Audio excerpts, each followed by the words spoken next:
Hi everyone, this is just a short video to show you how to set up rudder controls on the PlayStation 4.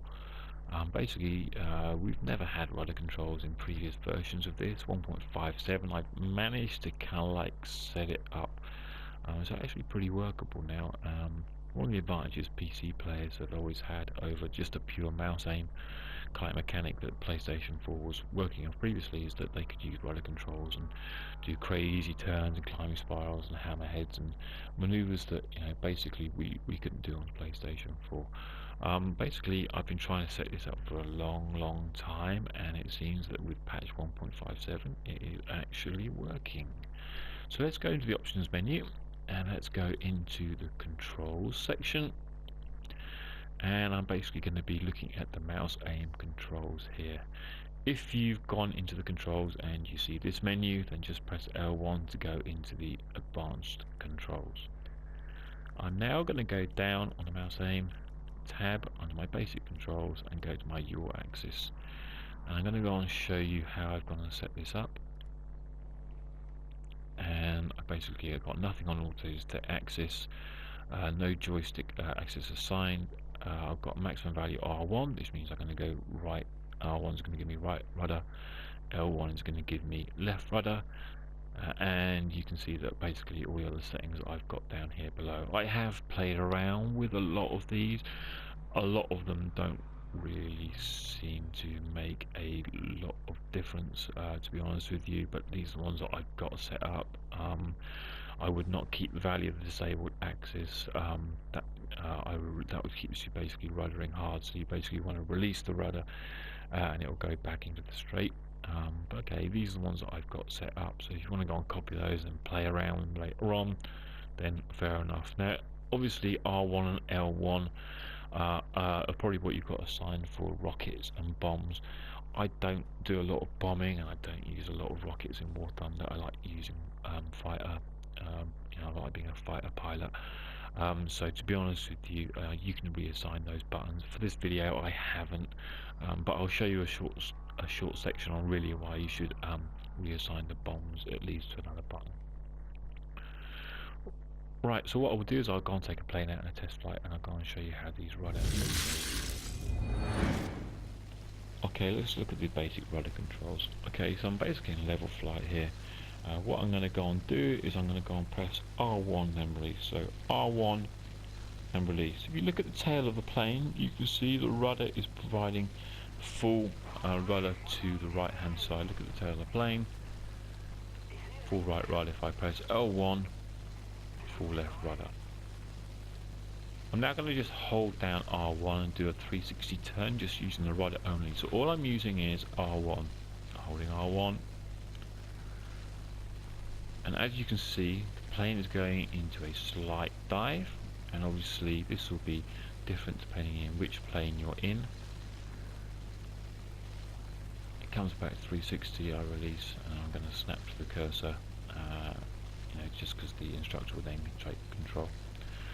So basically what is happening here is that the flight characteristics of the plane will determine whether your plane goes up, down, or whether it goes into a steep dive when you're using it.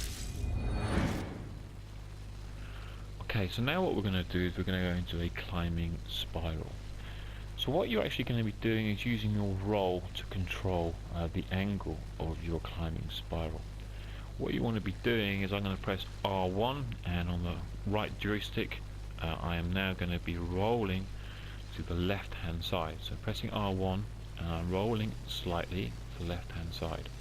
Okay, as I roll my plane outwards, you can see that basically I'm starting to go and climb. If I roll my plane inwards, I start to fall. So this is how you're doing a climbing spiral. I'm basically using the analog joystick just basically to roll slightly to the right, to the left hand side, so I'm really rolling in the opposite direction to be able to go and do my climbing spiral. As you can see, I'm losing hardly any speed, and it's a very energy efficient way of basically getting someone off your tail, like a turn fighter. You can use this. If you want to go more steep, you're basically rolling a little bit further to the outside. If you want to flatten yourself off, roll to the inside a little bit and you'll flatten yourself off. So again, you're using your roll rate to basically control your kind of like climbing spiral. If I want to do it to the left, and again I'm rolling to the outside,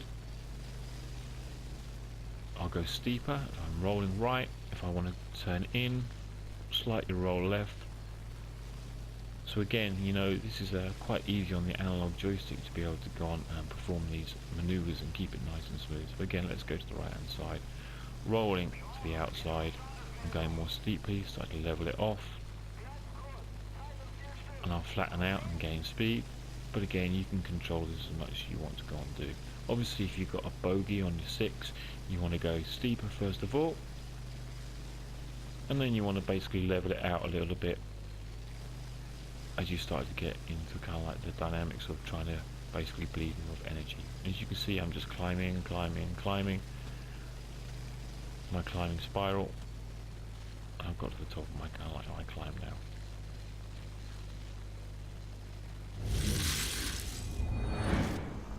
Snap rolls are good when you have head-on passes.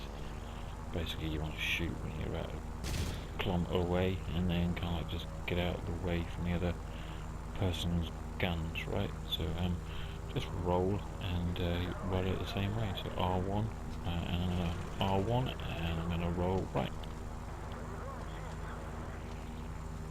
It makes you a very difficult target to hit.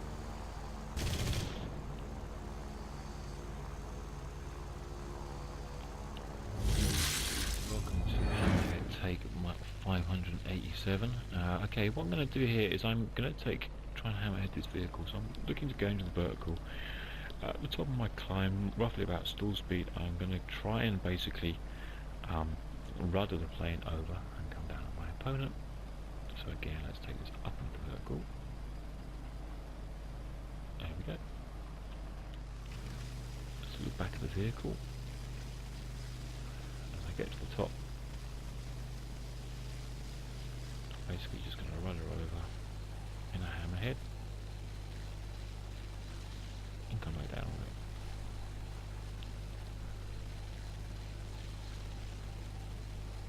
it. Okay, so again, that was just using the R1 button. Took the plane up. I never know whether to cut my throttle, pop combat flaps or anything like that, but okay, let's go and have a look at this.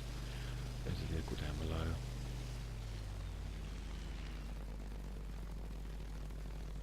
And I'm just hammerheaded over.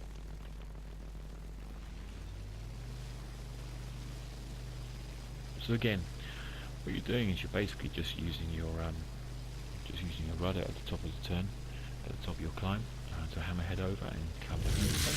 Right, so I must state that I'm really not a bomber. I really just fly the fighters out. So I'm just going to show you really why you should reassign your bomb kind of like controls. I'm going to just come round now, for example. I'm just going to show you what happens when you just tap, for example, the rudder, right? Now press L1. As you can see, you do a slight rudder movement to the left hand side. Again, it's not going to be significant when dropping a bomb, especially if you're not close to the target or bombing a base target. It's not going to be an issue. You can still go and do this. The problem is if you want to watch the bombs on the way down, right? So again, if I press R1, I tap the bomb, no problem. But again, if I'm going to hold R1 to watch where the bomb's going, I can watch the bomb going down by holding the R1 button. Problem is, where the hell's my plane? Probably crashed in a ditch somewhere. So again, I would recommend reassigning, for example, your bomb controls.